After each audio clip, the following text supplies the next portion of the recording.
देवराजसेव्यमान पावनाङ्गि पङ्कजं व्यालयज्ञसूत्रमिन्दुशेखरं कृपाकरं नारदादियोगि वृन्दवन्दितं दिगम्बरं काशिकापुराधिनाथ कालभैरवं भजे। भानुकोटिभास्वरं भवाब्धितारकं परं नीलकण्ठमीप्सितार्थदायकं त्रिलोचनं कालकालमम्बुजाक्षमक्षशूलमक्षरं काशिकापुराधिनाथ कालभैरवं भजे।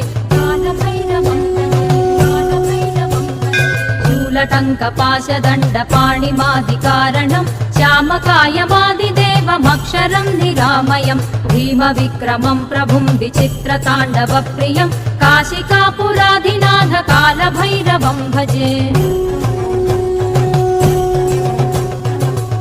मुक्तिदायकं प्रशस्तचारुविग्रहं